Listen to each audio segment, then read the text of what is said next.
Wifi প্রযুক্তি ব্যবহারের ২ দশকেরও বেশি সময় পরে এসেও এর নিরাপত্তা নিয়ে নতুন উদ্বেগ দেখা দিয়েছে। বিশেষজ্ঞরা বলছেন, পুরনো রাউটার ও ভুয়া নেটওয়ার্ক ব্যবহারকারীদের জন্য বড় ঝুঁকি তৈরি হতে যাচ্ছে। সংযুক্ত আরব আমিরাতের সাইবার সুরক্ষা কাউন্সিল জানিয়েছে, ২০২৫ সালের শুরুতে দেশটিতে ১২,০০০-এরও বেশি সাইবার হামলা হয়েছে ওয়াইফাই নেটওয়ার্কের মাধ্যমে। যুক্তরাষ্ট্রভিত্তিক নিরাপত্তা প্রতিষ্ঠান কোয়ালিসের ভাইস প্রেসিডেন্ট ইভান মিলেনকোভিচ বলেন, ওয়াইফাইয়ের জনপ্রিয় হওয়ার পেছনের সুবিধাগুলোই আসলে এর সবচেয়ে বড় দুর্বলতা। ওয়াইফাইয়ের নেটওয়ার্ক সবার জন্য উন্মুক্ত হওয়ার সুবিধাই এটিকে সবচেয়ে অনিরাপদ করে তুলেছে। বিশেষজ্ঞরা জানান, জনসমাগম স্থলে রাউটার স্বভাবতই উন্মুক্ত থাকে।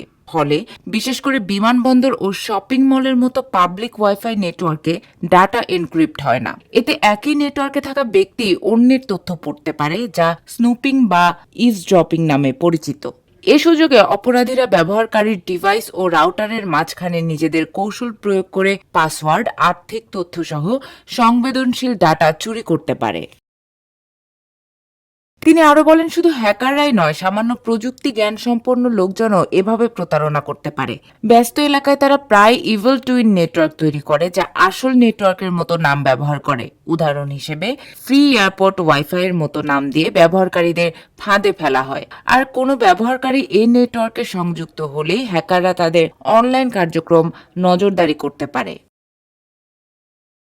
সাইবার নিরাপত্তা প্রতিষ্ঠান বিয়ন্ড ট্রাস্টের প্রধান নিরাপত্তা উপদেষ্টা মোরে হ্যাবার বলেন, ওয়াইফাই প্রযুক্তি উন্নতি হলেও পুরনো রাউটারগুলোয় দুর্বলতা থেকে যায়। বছরের পর বছর এগুলো প্রতিস্থাপন না করায় ঝুঁকি আরো বাড়ে। এছাড়া রাউটার যত পুরনো হয় তত বেশি ঝুঁকি তৈরি হয়। তাই হ্যাবার পরামর্শ দিয়েছেন, ব্যক্তিগত বা সংবেদনশীল কাজের জন্য কখনো পাবলিক ওয়াইফাই ব্যবহার করা উচিত নয়। মোবাইল নেটওয়ার্ক বা নিজের হটস্পটই নিরাপদ।